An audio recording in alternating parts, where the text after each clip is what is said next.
TellyCast, the TV industry news review. What does the production company of the future look like? And how will deepfake and AI technology change content production in the years to come? On this week's show, my guests are Matt Campion, co-founder and creative director of Spirit Studios, and Chris Ume, visual and AI effects artist and creator of the year's biggest viral hit, the deepfake Tom Cruise videos. It's all coming up on this week's TellyCast. Now, my first guest on this week's TellyCast is one half of the team that leads multifaceted content producer, channel owner, podcast creator, and a business that perhaps provides a blueprint for the indie of the future. And Channel 4 certainly thinks so, as they recently invested in the business through their growth fund. Welcome to the show, Matt Campion from Spirit Studios. How are you doing, Matt? I'm very well, thank you. How are you? I'm all right. I'm not bad. I'm a little bit nervous about these figures, these COVID infection figures. One half of my brain is a bit worried about it. The other half is trying not to think about it too much. Just get on with life and not go back to where we were a year ago. 100%. But unfortunately, I think it might be inevitable. I'm sure we'll come on and talk about that in a bit more detail in a while. So first of all, congratulations on your recent investment from Channel 4, and we'll talk a little bit about that later in the show. So in the meantime, give us some background on Spirit. Spirit is a business that produces across a number of studios. We make TV originals, whether that's for broadcasters, streamers. We have a network of podcasts. And have a fully functioning multi-camera studio that is ever expanding. We run our own channels and platforms across lots of different social media networks. We also have something that's very important to us, which is I Am Whole, which is a mental health movement that we founded 5 years ago with the NHS and the YMCA and Jordan Stevens, aka Rizzle Kicks. And I suppose Spirit, as a business, is more than just its function, really. It has a purpose, and it's something that we've been driving towards, I suppose, over the last 5 years, ever since we started I Am Whole. And that is, we talk about ourselves, about creating content with Spirit. That's what we do. We try and create content that impacts people's lives for the better. And we do it through entertainment and storytelling. And creatively, we work off two words, which are the funny and the feeling. So if you look at us as a business, we make a lot of sort of comedy and entertainment, but we also make a lot of stuff with heart. And sometimes, whenever we can, we try and do both at the same time. So if you look at a show like The Whole Truth or Comedy Against Living Miserably, our shows for Channel 4 and Dave, they are both shows that have big entertainment at the heart of it, music on one side, comedy on the other, but then also tackle the subject of mental health in a real honest and fresh way. I think that's one thing that I find really interesting about your business is that they're content with a purpose, if you like, as a broader banner for good quality content that actually connects with people and maybe spurs action or makes people think in a different way, or that's generally positive and has a positive approach. How do you do that without preaching? How do you create entertainment that has got a purpose without, lecturing or educating people? Because at the end of the day, people want to be entertained, don't they? I'm someone that loves creativity and is obsessed with our industry, whether it be from TV or film. I love music.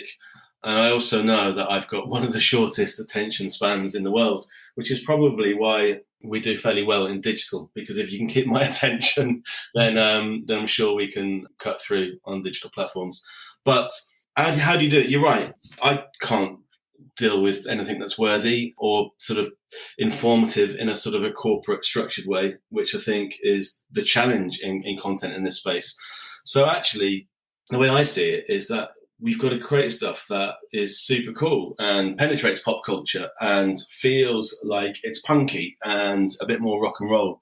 If you're into films, TV, music, then those are the places for me, comedy, those are the places for me that we can reach audiences, because they're the places where people like to enjoy themselves. And I think quite often we'll talk internally about content, and we'll sort of say there's two types of content. If content was food, you could either have an extremely healthy meal with maybe lentils and vegetables, and that's perfectly fine. Or you can have a dessert.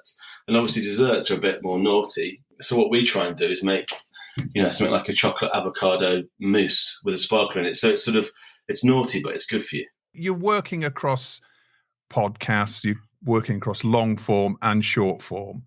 Presumably you've been mainly working in the past in legacy media and I'm saying legacy media, I'm talking about, the regular half-hour long-form TV production. Take us from that world and how you've transformed your business into something that's much more of a channel owner, a podcast producer, a multifaceted media business that drove Channel 4 to invest in you. Tell us about that transformation and how you learn those skills. Sure. Okay. Well, actually, we did it the other way around. So Peter and myself, over 10 years ago now, used to work at Endemol. And Peter ran the digital media department at Endemol. I was an exec producer on the TV side. And the final project that I ran there was an interactive television channel, which was all about driving, it's a game show, all about driving numbers and interaction through the red button. And I started getting interested in that sort of direct sort of consumer content model back then. So when we first started Spirit, the first thing we did was to retrain and learn to use our producer skill sets to build audiences in social media, because we really felt that would be the future. And we did a number of things, like we helped Sony build the audiences for Who Wants to Be a Millionaire on social media. That was our very first client. We then moved on a couple of years later to help Jamie Oliver build his food tube across YouTube. So we sort of spent some of the early years really becoming experts in the digital, in the social, in the audience growth. And then we started pivoting back into TV. And what we noticed, and it was our vision very early on, but actually it's been the pandemic that has brought the market to us, is that we always believed that as a producer in the future, you'd need to be able to create anything from a 15-second video through to a feature in order to survive. And you'd also need to know how to be able to market your own TV shows to cut through, because of the vast amount of options that we've got now in terms of content viewing. So we needed to make sure that we built a skill set in-house. So we have what's called audience development. That probably doesn't sound very sexy in the traditional indie sense, but audience development is a team of people that really understand how to build, engage, and monetize audiences that we own in the social media and digital spaces. And if our TV shows quite often come from seeds that have began in digital. So you look at a show like the Stand-Up Sketch Show, that began online. Same with The Whole Truth for Channel 4, that was a podcast. So what we try and do is, I suppose, cost effectively pilot and build and know that we've got a bit of a hit in digital, and then try and scale it. But then sometimes we can do it the other way around. So, if you make a TV show with Spirit, that we're going to be pushing to help do the digital and the marketing around it.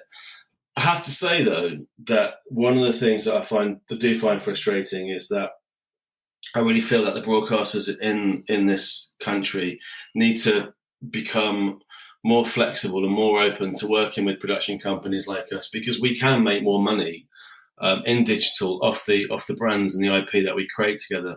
And quite often, some of the broadcasters are adverse to that through, budgets, lack of staffing, etc. It is a bit of a frustration, but I'm hoping that the future that will change. Are we talking about marketing and promoting shows that they're about to go out on air? Is that what you're referring to there? Let me give you an example. Let's take something like the Stand-Up Sketch Show. It's now in its 4th season in production, and it's growing. We've gone from a 6-episode series to 9. This is for ITV, is it? Yeah, it's ITV. So that's the sort of it's 8 standard and a Christmas special. It's a sketch show in a sense. It's hit after hit after hit, and so we've now got this archive of hundreds of sketches. when you look at destinations like Snapchat and TikTok, where we know this kind of content really flies, the thing is, when you understand how things go viral and how things become contagious, you have to understand how humans work and how the algorithms work. And really, the number one thing is emotion, and being the first to sort of share it to your echo chamber in order to look as cool as you can. When you think about emotion, why people share things, they'll share things because they find them really funny, or they're really angry about stuff. They don't share the middle ground, which goes back to your question earlier on about being worthy. If I want stuff to go really big and to become a hit and to make a difference, I've got to make stuff that's cool, that people want to share and people want to associate with. So it's the same in digital. Where I could take something like the stand-up sketch show and I could split one half-an-hour episode into 8 individual pieces of digital content that I can monetize. So by putting those out with a team that knows what they're doing on everything from thumbnailing to titling through to all the back-end setup of a platform, we can build audience and make that show highly shareable and bring a new audience to it in a different space than the traditional TV space. More traditional broadcasters possibly haven't cottoned on to the opportunity. I'm not sure whether they haven't cottoned on. I think it's to do with TV's in decline. We all know that. Traditional, the way it's always worked, the major broadcasters in this country, it is in decline, and there's a pivot happening at the moment, and the pandemic has sped that up. And like I said, for us in lockdown, whilst there was a lot of traditional indies that were sitting there twiddling their thumbs, waiting to find out what was going on, we were pushing ahead in digital and having our best year ever. And we also had our best TV year ever as well. But I think that the issue is that it's what fire do you fight? And digital is not money today, it's money tomorrow. And maybe that's off-putting for broadcasters. It's a fascinating area. And I think, there have been a number of trailblazers in this area. Barcroft Studios, Little Dot, and yourselves now are really creating, I think, these new content businesses that are, providing a blueprint for the future. Tell us about the channels that you run and also the podcasts as well. Must just say before that, Channel 4, I think, are seemingly being progressive, and we are working with 4 Studio, and I do think that they recognise the revenues and are pivoting. The sort of channels and platforms that we run. So we run a number of podcasts. I think we've got something like 10 now in our network and are looking to expand substantially in the next 12 months. We run podcasts with the likes of Jamie Lang, which is our very first one. Private Parts has done over 35 million downloads to date. It does really well on ad revenue across all the audio platforms, but also we've created its own Snapchat spin-off show, which does well on Snap. We're just about to launch a paid-for service, which gives members, much more additional content. We've done a 26-day theatre tour with Private Parts. It's got merchandise, you name it. We've found ways of monetizing and commercializing that brand, and it's growing. And we now got some sub-brands that are launching under it on the same channel, which is really exciting. We have pods with people like Otima Busi, Vicky Patterson, Homo Sapiens, a brilliant podcast. And again, fitting in with our sort of purpose-led, but in a really cool way. It's the world from a queer perspective. A guy called Chris Sweeney and Alan Cumming, the actor, have been hosting that for the last couple of years, and that's doing really well. We had some incredible guests on that, from people like Debbie Harry to Dan Aykroyd to all sorts. It's been Michael Stipe. I mean, Christ, if I never thought we'd ever get through to having someone from REM on a podcast, you wouldn't believe it. But actually, you see how the world has changed and how technology is allowing us to create these shows in ways that wasn't possible before the pandemic, or wasn't thought of really, because it didn't feel like a normal way of life. We've got a really big brand that we've been running for a number of years now called the Lion Whisperer TV. And Lion Whisperer sits on YouTube. It's got almost 2 million subscribers. Same on Instagram and Facebook, does really well there. We have paid for members. So we have our own SVOD on YouTube, where members that really want to support the work that Kevin Richardson, who is the Lion Whisperer, is doing in South Africa, they can get additional content for $5 a month. And that's doing really well. We set up a foundation for that, which raises money to buy land for lions. And he's there to protect the plight of lions. So again, that's a sort of a really brilliant brand that we've built and expanded over the years. And in fact, we're now it's now on things like Roku and Fire TV and all that kind of stuff. It's got its own 24-hour rolling TV station on smart televisions. So again, looking at ways of building audience and then migrating them to monetize in different places and to sort of spread the message. Comes back to something you mentioned earlier on about audience development and building an audience, and you've got to be prepared in this area, in the indie of the future, to build an audience before you can monetize it. You know, is that the way that we should all be approaching this? It's like, okay, well, once I've got 1 million subscribers on YouTube, is that the magic kind of number where you can actually start generating some good revenue? How big do you need to build a channel or a podcast before you can monetize it? And I guess that's an impossible question, really. No, it's not. It's not. You know, we've got a lot of experience having done this for many years now. It's a bit of both. You can have a video go viral on the right platform where there's monetization. So Snapchat, Facebook, Twitter, YouTube. You can have a video that goes viral and that will make you money. You know, I was chatting to someone this morning, an old friend of mine, who's he just told me that he made $30,000 off one Snap video. That's pretty good going if you can repeat that regularly. The sort of monetization behind building your own audience and having scale comes more so when it comes to things like branded content. And also, you know, if ever you wanted to sell that platform, you own audience and data, which is obviously the holy grail for advertisers. So it's a bit of both, really. There is money today, but the big money, I suppose, is tomorrow. Yeah. When it comes to podcasts as well, it was interesting what you're saying. It's not only coming up with that great idea and thinking how you can potentially spin that into different media, whether it's through developing a long-form TV idea or adaptation of a podcast, but it's also potentially merchandising, live gigs, real-world events.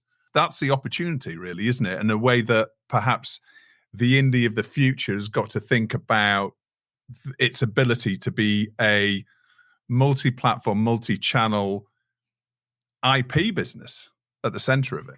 100%. We always said it right at the beginning that we needed to create channels to market. And I suppose what we're doing is creating niche broadcasters. In a sense, they're brands that serve a particular audience that want that particular type of content or that particular talent, and they want more and more of it.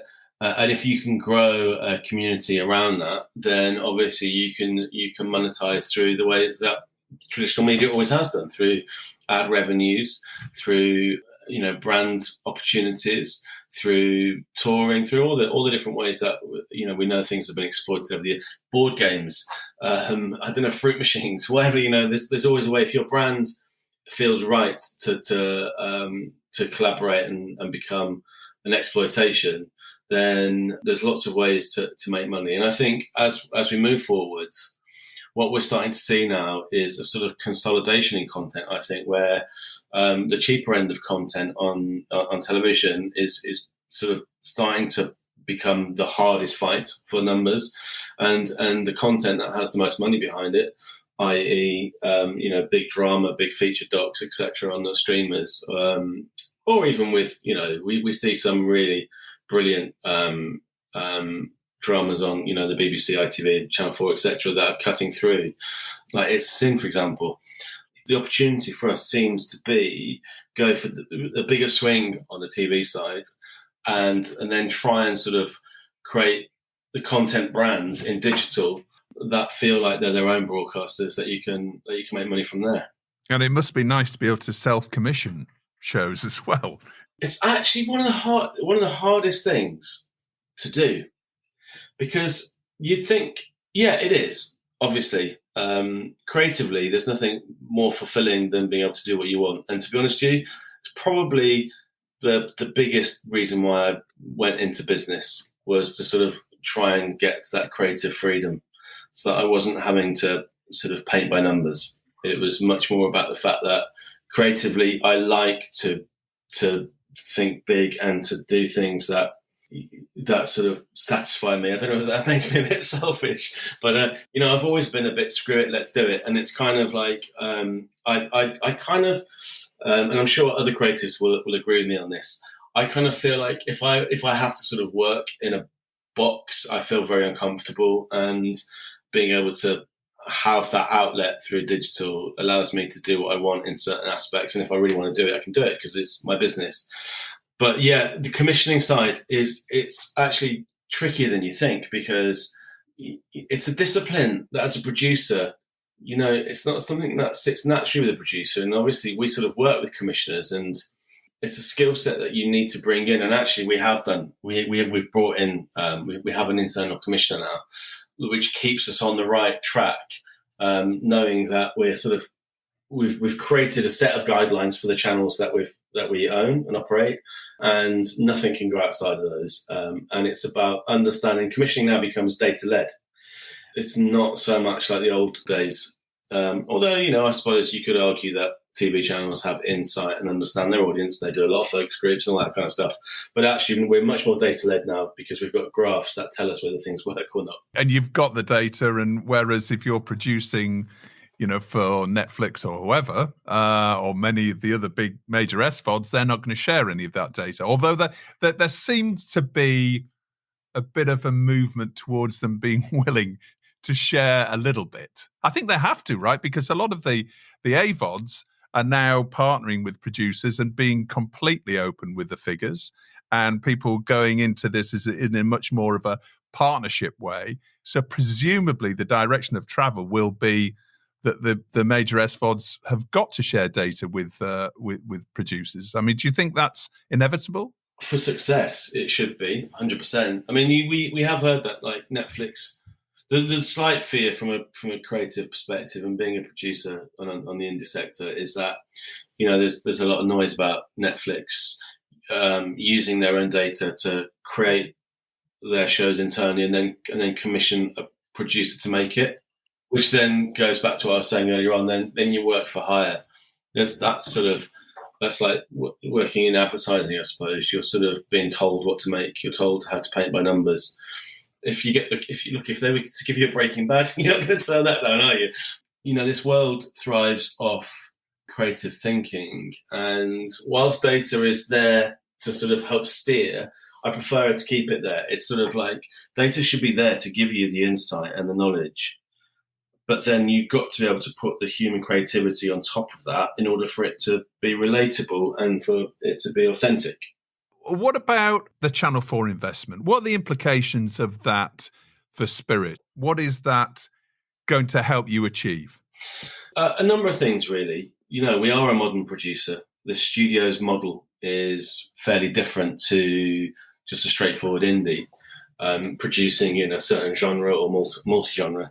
What we've been working towards is being able to scale the business to become a sort of a powerhouse indie, really, of the future. This world's tough enough as it is, and we want to be able to spread a bit of joy and to help people think a little bit about how they are as humans, whether that's mental health, racism, disability, whatever it is. We want to be able to tackle those things, because those are the things that sort of are becoming the forefront of our lives, those subject matters. And for us, that's a real interesting point. So in order to be able to scale our mission to do that, we needed investment, and the investment will pay for, things like a senior team.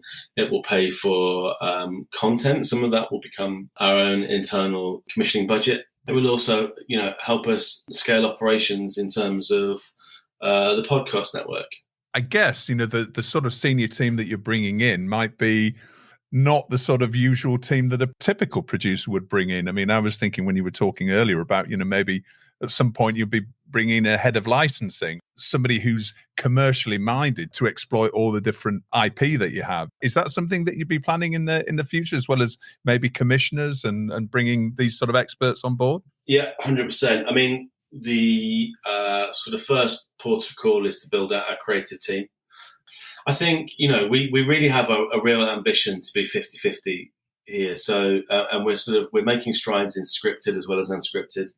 Previously, we've had to do it all.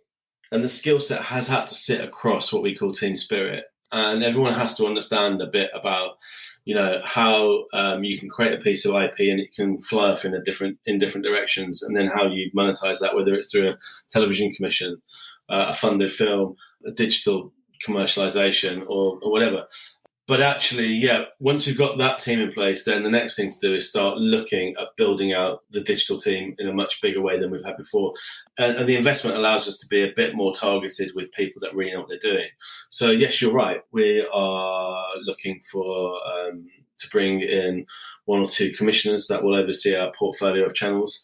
We will be looking for salespeople and like you said, licensing. It's that real expertise in digital of knowing how to monetize the content that you're making today, but then also once it becomes archive, how to monetize that further for years to come, whether that's distributing it to international platforms, channels, whether it's selling it as UGC clips or whatever for other TV shows. If you own that content, which we do and which we will do more of, then you've got to make that content work as hard as it can to bring in the revenues. Fascinating stuff. Perhaps a blueprint for the future. Before we come on to your story of the week, Matt, tell us about I Am Whole. Yeah, so I Am Whole is something that we set up in 2016. We got briefed by the NHS to create a campaign to challenge the stigma surrounding young people, mental health in young people. And at the time, I'd been working with Rizzle-Kicks. We'd brought back Trigger Happy for Channel 4 on All 4, and which was sort of, I suppose, their hero digital commission at the time. That became a TV show as well. And we'd been working with Rizzle-Kicks to do a collaboration. We used some of their music in the show, and we made a sort of Trigger Happy style music video for them. And this goes back to my point at the very beginning about, worthy versus not. Right? I Am Whole is totally not worthy. I was told that young people, the only way that the NHS were reaching young people and their mental health was to put pamphlets in GP surgeries. And I said to the commissioner at the time, I said, look, do you think you would consider doing a music video? Has the NHS ever done a music video? And she said, no, but we would consider it. And I said, because I really feel like that is the language that young people will understand. They're not no sort of teenager's going to pick up a pamphlet in a GP surgery and go, oh, I must really think about my language around my friends, about whether I call them crazy or psycho or whatever. Jordan Stevens, one half of Rizzle-Kicks, had written this album called Wildhood, this solo album, and he sent me some of the music for us to use on Trigger Happy, because it was kind of indie melancholy, which was sort of our sort of formula on Trigger, which is to make these really funny sort of big silly scenes, but then to marry it with really depressing music, which is sort of a bittersweet something about it, which is probably the formula why it was so successful first time around. Anyway, Jordan had written this song called Whole, which was all about him spiraling into his own depression. I listened to it and thought that could be a brilliant thing for us to launch a campaign with. And I had this dream about drawing a circle on your hand and taking what's now called the circle selfie, and for people to sort of talk about their mental health openly. So we created this music video, which was all about circles, and had like 50 young people that had all suffered with mental health issues star in it, including Jordan, obviously, the star of the song and the writer. And this sort of brand symbol of this circle on the hand. And the circle sort of means, community, unity. It represents the cyclical nature of life, that things keep changing, things keep moving, things can improve. So if you are really struggling with your mental health, you have to know that things won't stay the same forever. And it's become a really powerful thing, that symbol, because we packaged the whole thing together with a campaign film, and we managed to get an absolute army of celebs to back it, from Ed Sheeran, James Corden, Liam Gallagher, etc. backed it. And we launched on World Mental Health Day in 2016. And it was meant to be a project that was local to Brighton and Hove, where I now live. and where Jordan grew up. And it went huge, and we reached over 120 million people, and even got mentioned in the Houses of Parliament. I came across this through your TED Talk, where you go into much more detail, and I'm going to post a link in the episode description to your TED Talk, because I think it was really inspiring, and you tell the full story. We probably haven't got time for it now, but the full story on that TED Talk. So as I say, I encourage people to go and have a look at that. It's fantastic. Now it's that time in the show where Matt gets to nominate his story of the week, the TV industry news that's caught his eye in the past 7 days. What's your story of the week, Matt? When I look at my social feeds, and all my friends in the industry are talking about, is this Alec Baldwin movie where the DOP's been shot accidentally, which is a real tragedy. It's unbelievable, really, I think. And obviously now the blame game is starting, isn't it? And you see lots of articles in TMZ and Deadline, and everybody's trying to get to the bottom of how it actually happened. At the end of the day, it sounds like negligence on set, doesn't it? Do you know what's interesting is literally last Wednesday, I went into London to meet about a new drama we're developing, and we were all talking about, and a couple of big name actors were talking about the fact that the strike in America with IATSE was looking close to happening. And there's actually an Instagram feed called IA Stories, IA_stories, which when you go into it, it's sort of anonymous, and some have gone public, but stories about the industry and about how the hours are long. I read one which was really sad about a guy who says that he on a Sunday night, he kisses his kids good night, knowing that he's not going to see them again until the following Saturday morning, because he has to go and work on set and work 16 to 18-hour days, and he's working away. And the stories about people falling asleep at the wheel and all sorts of stuff, because everyone's being pushed and working these ridiculously long hours because of budgets and timings and the demand on content, and the fact that there's not enough people in the industry to cover all positions.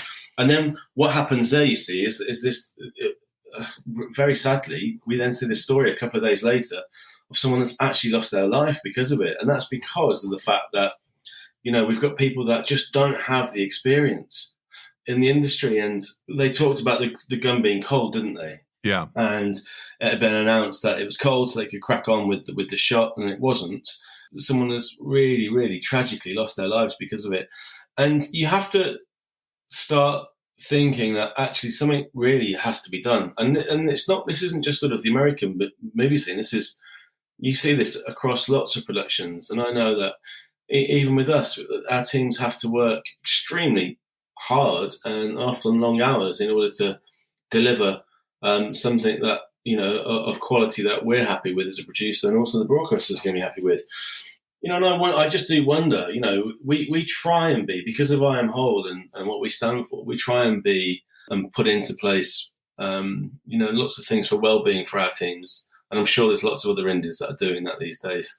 But it still doesn't change the hours that people have to work. We're seeing all of this, the result of COVID, the result of a massive, insatiable demand for content around the world, and not enough people now to actually supply, the content and work on it. So at the end of the day, as you say, perhaps the wrong people are doing the wrong jobs, and people with not enough experience are doing jobs, and the people that they're working super long hours. So hopefully this is something that will be addressed in the industry as a whole. I read something on the weekend which was like, if you look at, say, someone like Sky, who has, the rights to lots and lots of sports, and then they're competing against other platforms, streamers, broadcasters, etc. You can see how that the sports industry can suddenly suck up 80% of the cameramen out there. Especially when you think about the fact that like a Euros or a World Cup or something comes around, Olympics, literally we just get sucked up. So then what you've got is you haven't got enough camera people left to cover all the other shows that are being made in the industry. So then we're starting to, will quality. Look, there's the biggest worry here is mental health and even loss of life now. Look, that is such a I know I've said it already, the word, but it is a massive tragedy that this young woman has lost her life and left behind her husband and son. It's really, really, really sad. But, think of the mental health and just the lifestyle of people. I mean, who wants to be working 16-hour days, sort of 5 or 6 days a week? It's just not, it's not human, is it? Do you know what I mean? No. Whilst we all love being in our industry and being creative and creating these things that entertain everybody, we shouldn't be killing ourselves for it. Quite right. Well, I think this probably deserves its own show, a discussion about this, because we're hearing more and more about this sort of thing going on set, and just the the pressure that people are under. So I think maybe that's something we'll look at on a separate show. And now it's time for your Hero of the Week, Matt. Who are you nominating as Hero of the Week? I did want to do something more funny than this, because that is more my nature. But actually, and I know we've heard this lots of times, but until it affects you directly, you don't really realise just how brilliant the NHS are. And if any of you do watch my TED Talk, you will see that I grew up having a difficult relationship with my dad. And then, funny enough, the TED Talk changed everything. And the last 2 years, we've had a brilliant relationship. And unfortunately, about 8 weeks ago, my dad contracted COVID. He's 70, double jabbed, but ended up in an induced coma for a number of weeks. And we were told on a couple of occasions that they didn't think he would make it. But anyway, long story short, he has pulled through and he is slowly recovering. And I think it will take months, if not a year or so. And he's certainly not out of the woods. But what I would say is that the NHS were unbelievable in their care for him. And you have to realise just how overstretched, and you don't, until you see it firsthand and live with it on a daily basis, like I have over the last 2 months, I don't think you really grasp just what's happening there, what it's like. And I know because we've had to fight to keep him in the same wards, because they've got critical patients coming in and they need the beds. We've seen a number of people die because they didn't believe in the vaccinations. A 30-year-old, very, very sad. So I don't want to get into a big anti-vax argument about it, but anyway, the NHS are brilliant, and they are definitely my hero of the year. Quite right. And who or what are you putting in the bin, Matt? Well, probably based on our conversations there, let's put COVID in the bin, because that's just something that has absolutely ruined everybody's lives. But also, let's put poor working conditions in the bin and hope that content funders, broadcasters, etc., the powers that be, start trying to think about how we can change things to make them better conditions for those that are producing brilliant work. Quite right. Matt, thank you so much. It's been fascinating to talk to you. We could talk a lot more about the different shows and the different business models that you're working across, all your different facets of your business at Spirit. But thank you so much for coming on. We'll definitely do another show about working conditions and stress and all of the implications of that. So thanks for that idea. We'll see you very soon. Thanks very much. Hey, listen up, sports and TikTok fans. If you like what you're seeing, just wait till what's coming next. So sticking with the theme of content production in the future, I'm delighted to be joined by the man behind this year's biggest viral sensation, the Tom Cruise deepfake videos. Welcome to the show, visual and AI effects artist, Chris Ume. Chris, how are you doing? Hello, Justin. Thanks for having me. Everything's fine. How are you? Yeah, I'm really well, thank you. Thank you for joining us. Now, you're in Bangkok right now, is that right? Yeah, I live here. Well, we'll come and talk a little bit about that and why you're there, and a little bit about your new company in a little while. I guess you've become the star of the deepfake movement, if you like, production since the Tom Cruise videos, which are amazing. You've been on 60 Minutes, CNN, whole range of other major media outlets. How has your life changed since, when was it, February, when you produced and started to distribute these videos? Prior to the Deep Tom Cruise stuff, I was working in for South Park. Deep Voodoo is a studio by Magic Stone and Trey Parker.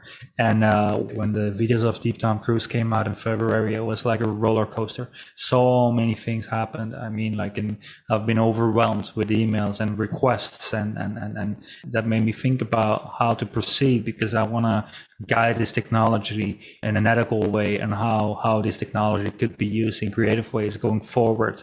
So my life has changed totally, and I'm sure I'll be able to explain a bit to you how and what. But yeah, it's not been the same since then. Oh, I bet. So tell us about how you produced and distributed the Tom Cruise videos. These all started on TikTok, right? Take us through how and why you produced these and what happened next. Back in December of last year, that's when I got contacted by Miles Fisher. He's the actor. He's the guy impersonating Tom Cruise and doing all these sketches. He saw one of my videos and he asked me like, hey, I'm doing this video, Tom Cruise running for president. It was a parody, it was something funny. And he asked me like, could we work together? And at the end of the video, I take off my mask and it's like Tom Cruise, but obviously it's not the real one. I said like, yeah, of course, let's do it. So I worked with him together on this project. And 2 months later, and it was, I think, the end of January, he came back to me. He said like, this was a really fun collaboration. I really like working with you. Do you think maybe we could make some fun videos? Just Tom Cruise standing in the garden, talking about something random. So like, yeah, let's do it. I trained the model, I worked on it, so let's do it. And we created one video, Tom Cruise standing in the garden, just saying something. And I sent it to him. And 2 days after that, he sent me back a screenshot of a TikTok channel where he posted this video, and it had like 2.5 million views and 45,000 followers. And he told me like, we have to talk. So we had to chat. The comments were really positive. People were really wondering like, hey, what's going on? So we just decided like, let's continue. Let's make some new videos, some fun content. Tom Cruise doing a magic trick. And after the second video, it just exploded. So he sent me another message like, we have to talk again. And the same thing happened with the third video and the fourth video.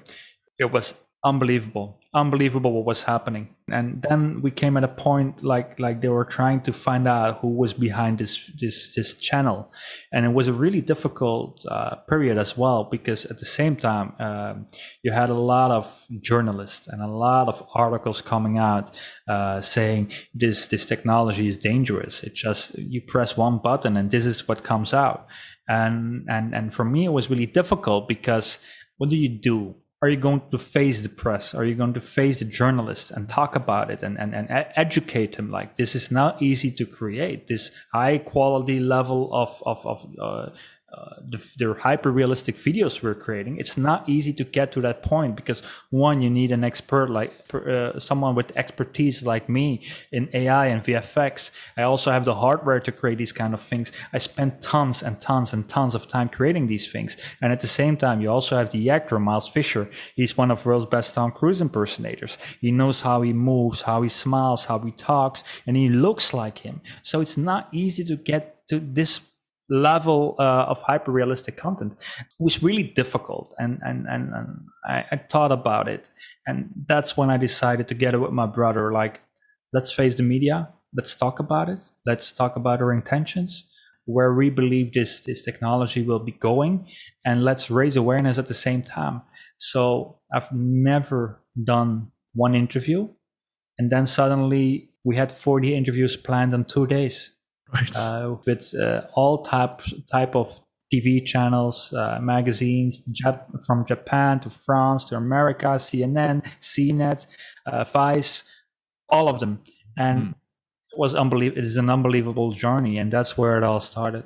Yeah, well, it is incredible. Now, how many Tom Cruise videos have you produced now? So I'm interested in not only and we'll come on to the production in a little while, but the distribution. You say that went through Miles Fisher's his own channel to begin with. Is that the place that it was distributed from every time, or did you have a different distribution strategy going forward? So no, there was one video. The first video, like it's a project that Miles did himself. That was on his channel, but it has nothing to do with Deep Tom Cruise. It was just something we did. It's a separate project. And the first Deep Tom video was on TikTok Deep Tom Cruise. That's where the first video was launched. And right. I'm not sure how many videos we have right now. I think we have something like 15 or 16. Not sure about the numbers. We put a few of the videos we didn't like afterwards. We put those in private, but they might still be circling around somewhere. But that's where we're at right now. So talking about the production, so you mentioned that you had an actor, Miles, who was already a Tom Cruise impersonator, who creates the movement and the physical aspect, I suppose. How do you then go about creating that deep fake of Tom Cruise, the real Tom Cruise, and then I suppose what do you just superimpose it onto his face, or how does that work? What I did, I gathered tons and tons of images and videos of the real Tom Cruise, and I put it into this deepfake computer model. It's a model I've been training for 2 months prior to when I added all the Tom Cruise data on top of it. And on the other side, I put a lot of videos from Miles where he's doing all these types of facial expressions. To put it in simple terms, I told the computer to start learning and comparing the two faces with each other. So if Miles is smiling, the computer will teach itself Tom Cruise is smiling at that same frame. So, and it takes a lot of time. I spent 2 months training on top of that. Tom Cruise to Miles. It was a really long training session. It's training 24/7 on the best graphical cards there are on the market right now. After it's trained and after you render out the facial movement of Tom Cruise right from the machine learning tools, I also do a lot of post-production, about 24 hours of post-production per video. And you have to imagine every video on our TikTok channel is in between 10 and 25 seconds. So that means I'm going frame by frame, fixing issues, making sure it's blending, because deepfakes are not supposed to be able to do the things you're seeing on our channel, like whenever there are occlusions in front of the face and he's turning around, he's eating a popsicle, he's doing all these weird things. It's like a magic trick, and that's what makes it so special. Yeah. But that means there's a lot of post-production involved. I've been working as a VFX artist specialized in blending for 10 years now. So that's what I'm doing. That's what I was doing all my career long already. So it takes a lot of time to get to this point, to this level of hyper-realistic videos. I can see your skills have obviously, for everybody to see, actually. How many views are we now on? I mean, because I imagine it's not only on TikTok now, I imagine it's on YouTube and various other social media. Do you have any big stats? It's really difficult to determine that. I can imagine over a few 100 million views, because it's spread all over the internet, TV stations, everywhere. Everyone knows about it. So, mission accomplished. We raised awareness, and I think that's really important. So what about Tom Cruise's reps? I mean, did they ever get in touch? I mean, have you ever spoken to anybody from his organization? Yeah. After 3 videos, Miles told me, we really have to contact Tom Cruise and ask him if he's fine with it, because this is really important.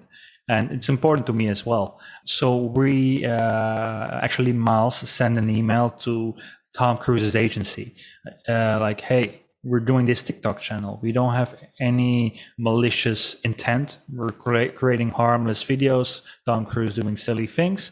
But if you don't like what we're doing, actually, and you want us to take it down, we'll do it immediately. We're even offering you our TikTok account, because we know there is a new movie coming up, the new Mission Impossible movie, and you can use it for whatever you want. And after the email, he also called his agent, and he or she said, confirmed, we received your email, and they never responded.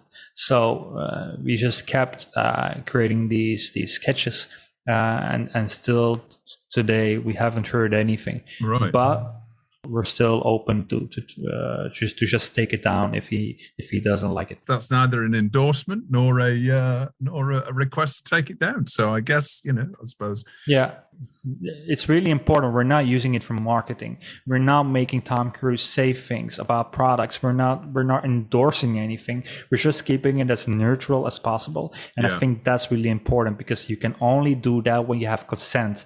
Legally wise, it's a gray area, but it's really, for me and for Miles as well, it's really important that we keep it ethically correct, if that's the right English word, but it's really important that it's satire, is a parody, and that's it. That's a really interesting point, because obviously deepfake is an incredible tool for creativity, and your visual effects skills are incredible. But there's a dark side to deepfake as well, isn't there? I mean, I think I suppose it's known historically for porn and for malicious intent. Yeah. Where do you stand on that? It sounds like you stand on the right ethical side of the fence on this. I think it's all technology. It mostly starts somewhere where on the dark side of things.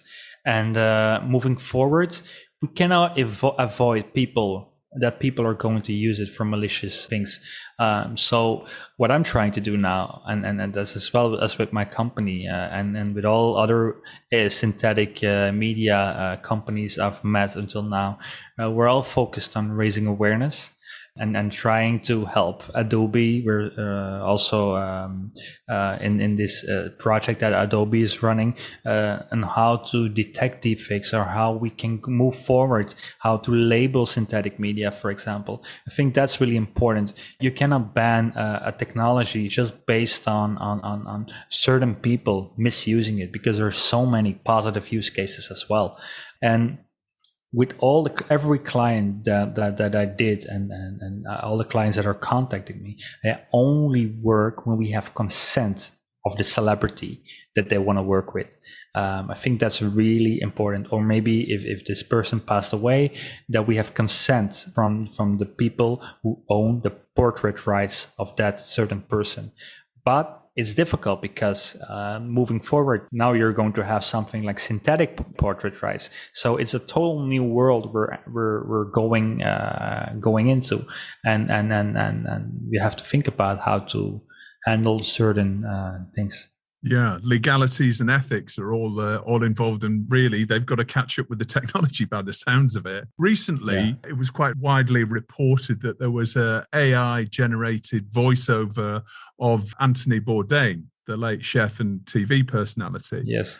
And it turned out that actually, that was not approved by his widow and other members of his family. So I guess that's an example again. What I heard from that was it's a bit difficult. It's a difficult situation, because the people who owned the portrait rights in this certain case, they gave permission, but the widow, she didn't know about that. So that's when you had this difficult case. I might be wrong, but that's what I heard about it. That's obviously an ongoing situation, and it's not simple, right? And I suppose, we maybe need to get a lawyer on the show to sort of talk about image rights and, as you say, portrait rights and digital rights, and who owns certain things. But looking to the future, then, what's the future for deepfake? Because obviously this has almost been the world's greatest show reel, the world's greatest sizzle reel for you as a content creator. First of all, what's the future, do you think, for deepfake as an art form? And then tell us a little bit about what you're doing, because you're running now running a company called Metaphysic. Yeah. So there are so many creative use cases, and I'm going to give you one example. Just imagine Ronaldo, like he's one of the world's best footballers. Imagine he's the face of Adidas, and Adidas pays him millions of dollars just to have him 2 days a year to do a commercial shoot or whatever. But it's really difficult for Ronaldo and for Adidas, because Ronaldo doesn't have time. And whenever he has to go there, he calls it off a few days beforehand. It's really expensive to get him to a certain location to the other side of the world. It costs a lot. So what if you have a company that creates a high quality data set of Ronaldo? With data set, I mean they're going to capture all of his facial expressions, his face, and all these kind of things. And now Adidas has the possibility to create a commercial of Ronaldo every day of the year without needing to have him on set physically. But he has to give consent. He has to give consent to do it. Ronaldo still gets money, and Adidas has more freedom to do whatever they want. They can even have the commercial, the same commercial, and they can even translate it into 100 different languages without needing Ronaldo on set. And that also goes for his voice. They could also duplicate his voice going forward and use his voice to translate it to these 100 different languages. So it opens up a lot of creative possibilities. And I think that's just one of the use cases where it's really interesting for both sides on this use case.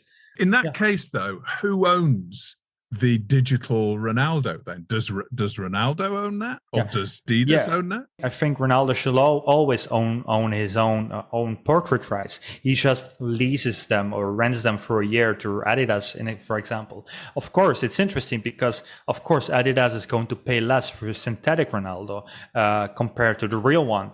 But in a matter of time, in a matter of a few years, you won't see the difference anymore. But it's interesting, and I think people have to realize that this is where we're going, and all these famous celebrities have to start thinking about it. So that's what's interesting about it.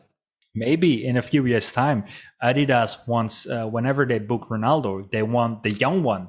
They might tell Ronaldo, "Hey, we want your face for this ad, but we actually want Ronaldo when he was 25 years old. Is that possible?" And if he has that data, if he let's say in 10 years from now, if he creates a data set every year, he could supply them like, "This is my model. You can use it." It's really fascinating area. Commercial use cases, adverts. I suppose you could always look at creating extra scenes in movies, for example, when the actor might not be available or whatever. There's all of those. I can see the real benefits there. On the commercial side of things, I'm assuming that's the real growth area for your business, your business Metaphysic. Yeah, Metaphysic, we're doing two things actually. We're on one hand, we're working on a product, and that's where we're creating the technology and not just deepfake alone. Like we're creating a user interface, a web user interface where normal YouTube creators in the future could upload their videos, and they could upload their own face data to train on top of a video, or they could rent or lease a face data set of someone famous. That's something we're still figuring out how to do that. Of course, it's all ethical, it's all with consent. So it's really important that we figure out how to handle that kind of stuff. And on the other hand, we're also doing studios, and with that, we're taking on commercial projects and doing documentaries, commercials. We did one with a Swedish, with Truecaller, the famous app last week, where we worked with this a Swedish supermodel named Caroline Winberg. She was one of the characters in this commercial, and she had this lookalike with her face deepfaked on top of it, and she was talking to herself. It's interesting. Like, these are the two things we're doing. It's still the beginning of the big adventure, but it's moving so quickly. And that's what you're doing in Bangkok. Presumably, is the company based in Bangkok? No, our company is based in America. So let's start at the beginning. 2 years ago, or maybe 2.5 years ago now, I was working as a VFX artist for one of the biggest Belgian companies, TV companies in Belgium. And that's when I created my first deepfake video. I made Jon Snow apologize for season 8 of Game of Thrones. Of course, I created it for fun and to raise awareness, because I was the first one to do mouth manipulation, and it was obvious that this was fake. But for me, this was a perfect way to show the world, like, hey, this is possible. Just keep it in mind. And I was still working for that company, and that's when I decided, like, after that video, it was the first time that I was getting emails for interview requests and these type of things. So I realized, like, this technology is going somewhere. There are so many creative possibilities. I have to move out of Belgium because people keep asking me to work on these VFX projects and to come film on set and do all of these things. So I moved to my uncle in Bangkok so I could focus on what I do best, just create content. And I just figured if I focused on creating content 24/7, then one day a big company would see what I was doing, because they cannot keep avoiding you if you keep getting better and better and keep pushing out content. And I think a few months later, South Park called me, and that's where that adventure begins. But that's how I got in Bangkok, actually. Fun. And so what's the future then for presumably you're just looking to are you looking for investment in the business, or what you're obviously you said you've got two sides of the business. What's the future for Metaphysic? Well, we started I think in May or June, something like that. That's after Deep Tom. One day after Deep Tom, I met this business partner named Tom Graham, and my brother called with him, and in like these dozens and dozens of mails and conversations we had, he told me like, this is a special guy. I really have a good feeling about him. So we talked with him, and I decided to leave South Park. And that was really hard because I was working for my idols. It was really hard to leave them. I just figured like I have to lead the way, to pave the way for the technology. There are so many use cases. So that's why we started it in May or June together with our new business partner. And now a few months later, we started our investment round, I think about a month ago. And we actually are finalizing it right now. And I think I'm not allowed to talk about numbers right now, but it's unbelievable. It's unbelievable what's happening, because we even thought about like, maybe if we don't get any investment, then we should stop, and everyone will find a way what he can go and do in the future. But it's unbelievable what's happening. So now we're building a company. We're looking for developers, for a few new artists. It's going so quick, and it's hard to tell you where we'll be standing in a year's time, for example. But I can imagine that will take big leaps in technology, and not just deepfake, AI in general. I want our tool to be able to for a director, for example, if he's directing a movie, that he can say like, okay, actually, in this movie, I want my actor to have a mustache. I want him to have a different type of hair. And he can all do that by just using AI technology. You can decide after you filmed, then you can start deciding how you want certain things to look like. And that's interesting. It really is. Yeah. I mean, it makes it much easier to flash back to a younger character, isn't it? 20 years previous or whatever. I can imagine that really common use of this technology. I get a lot of requests to do DH people. So if any actor is listening, then I would strongly recommend to start capturing a high quality data set of you year by year. But because just imagine in 10 years time, a director asks you like, could we do a flashback in this movie? You can have a younger body double doing the performance, but in the end, you want it to look like the actor, him or herself. So it's really important moving forward that you have that type of data. It's also really important that you keep it safe and secure. Don't start spreading it to all these type of companies. Agents should be, really thinking about this very seriously for their clients, shouldn't they? Yes, we're working on a few use cases with a few A-list celebrities, I think, or athletes in this case, maybe, to show the world what's possible. It's going to change the whole industry. It's going to change the world. You have to realize that in 10 years' time, you won't be able to imagine a world without AI. Creating a movie without AI. There are so much possibilities. That's what makes it interesting. What's the news story that's caught your eye recently? Maybe not be within the week. I think you've chosen one from a little while ago. But what's your story of the week? I chose the ABBA virtual tour that they're gonna do, and I think it's really cool. Now they're doing it 3D. They could also use deepfake for that going forward. It's really cool, I think, because people are going to pay.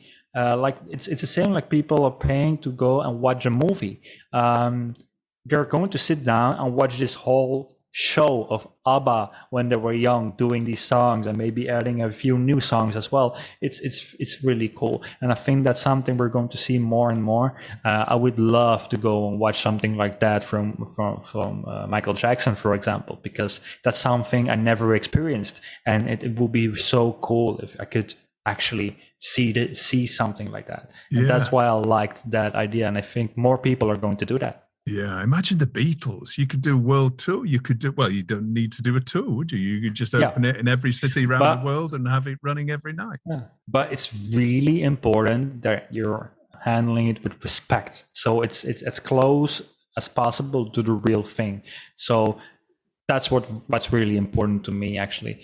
So I hope the creators are really working close with the real ABBA members, so they have the final say on how and what of where this project is going. Who's your hero of the week, and who or what are you going to tell to get in the bin? I think I chose for villain of the week. But it's not really a villain. It's just stupidity, in my opinion. It's the cycle racer spectator wipes frontrunner brutal collision Canary Islands. That's the title, and it's like this cycling race. And at the last 10 meters of the finish, this guy is giving it like an extra sprint. He's going really quick, and you have this lady who's looking at her phone, and she's crossing the road, and he just smashes into her. And it seems like she doesn't have a big injury, but he's having memory loss and all these kind of things. And for me, she's not a villain, but it's just people are watching too much on their phone, doing too much things on their phone, so they're not looking around. And at this specific event, it's a real stupid thing to do. Yeah, you see it though. You see it, don't you? Walking around London, I do, or anywhere. You see people who are just looking at the phone, almost transfixed. They're like there for sort of 2 minutes, and you know that you think that these people are in another world. It's only one step off the curb, and there's a bus coming. Anyway, well, that's exactly. Let's throw that in the bin. And what about your hero of the week, Chris? It was really difficult to find. Well, my all-time hero is Peter Jackson. I love his work. I love what he does. So he can call me anytime, and I'd love to work on a project with him. So he's my all-time hero. Lord of the Rings TV series is oh being developed, you know? Yeah. Like I said, I worked for Matt and Trey on South Park. That was like one thing on my bucket list, my idols. And now there's only one thing left, and that's Peter Jackson. And one day it'll happen. I keep hoping for that, but yeah, let's just keep working and create good stuff so he can't keep avoiding me, right? Yeah, Chris, well, I've no doubt that will happen. It's been really wonderful to speak to you. Thank you for joining me direct from Bangkok. All the best for Metaphysic, and we'll hopefully see you in person at some point along the way. But best of luck with everything, yes. And I'll be watching out for your announcement that you're working with Peter Jackson. Oh, thank you for having me. It was a pleasure. Thank you, Justin.